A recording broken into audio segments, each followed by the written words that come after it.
আসসালামু আলাইকুম, সকলকে স্বাগত জানাচ্ছি YouTube channel United Sense of আসাদের নতুন একটি ভিডিওতে। নাস্তা করার দৃশ্য, নাস্তা তৈরি হচ্ছে, নুসরাত নাস্তা তৈরি করছে। ও প্রতিদিনই ভোরবেলায় উঠে নাস্তা তৈরি করে। ওর নিজস্ব ব্যস্ততা আছে, বাইরে যেতে হয়, মানে ওর কর্মক্ষেত্র।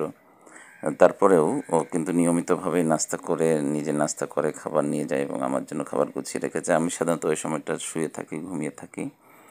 তো এই স্যাক্রিফাইসগুলোকে কিন্তু আমাদের মূল্যায়ন করতে হবে এবং আমাদের সেটা যত্নের সাথে সেদিকে তাকাতে হবে, এ ব্যাপারে কোনো সন্দেহ নেই। আর সকালের নাস্তা কিন্তু সবসময়ই গুরুত্বপূর্ণ। এটা বলা হয়ে থাকে যে সকালের নাস্তাটা একজন মানুষের সারা দিনটাকে আসলে নির্ধারণ করে দেয়। যেহেতু একটা দীর্ঘ সময় পর্যন্ত আমরা না খেয়ে থাকি রাতে খাবার পর থেকে, তো সকালের নাস্তাটা ভালো হলে সারা দিনটা আমাদের চনমনে যাবে এবং সেটা শরীরের জন্য খুবই দরকারি।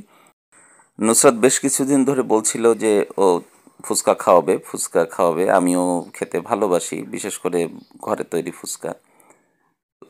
অবশেষে সেই সুযোগ আসলো। নুসরাত কিন্তু ফুচকা তৈরি করেছে এবং যথেষ্ট ভালো বানাই, মানে এই এই খাবারগুলোর স্বাদ যথেষ্ট সুন্দর হয়। ওভারঅল ও ভালোই রান্না করে, সব কিছুই ভালো রান্না করে। তো আমি বেশ আয়েশ করে একটু খাওয়ার চেষ্টা করছি।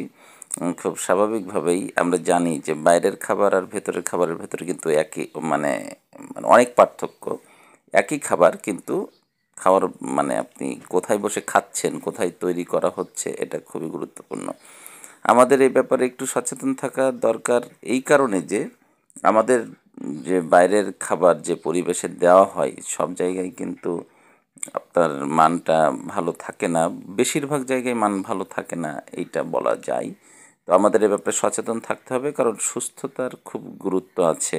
খুব স্বাভাবিকভাবেই, মানে সুস্থ শরীর ছাড়া জীবনে সুখী হওয়ার তো উপায় থাকে না। শরীর ঠিক থাকলে অনেক কিছুই সহজ হয়ে যায়। আমরা বের হয়েছি বিকালের দিকে। বিকালের বলতে এটা সন্ধ্যার আগে আগে। নুসরাতের অনেক দিন ধরে দাবি ছিল, বিশেষ করে লেপের কাভার বানানোর জন্য। ও গেল, আমরা গেলাম এসে যে সিট কাপড়ের দোকানে। ওই একটা ঘটনা ঘটে যে নুসরাত অনেক দিন ধরে এক একটা জিনিস বলতে থাকে, আর বলার অনেক দিন পরে যে সেটা বাস্তবায়ন হয়, মানে নানা কারণে। এখানে আমার একটু উদাসীনতা থাকে, ভিডিওতে স্বীকার করতে অসুবিধা নেই।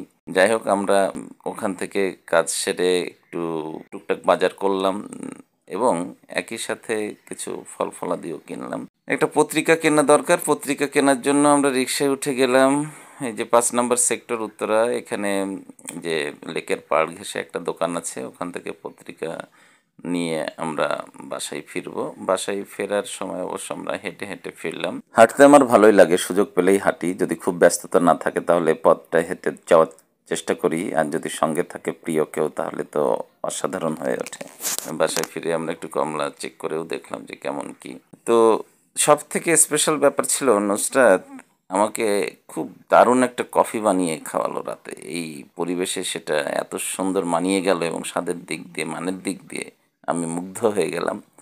তো নুসরাত, প্রিয়তমা স্ত্রী আমার, এই ভিডিওর মাধ্যমে তোমাকে আরও একবার ধন্যবাদ। তুমি জানো যে আমি ধন্যবাদ দিতে কার্পণ্য করি না, তো ভিডিওর মাধ্যমে আমি সকলকে জানিয়ে দিলাম আমার এই ধন্যবাদের ব্যাপারটা।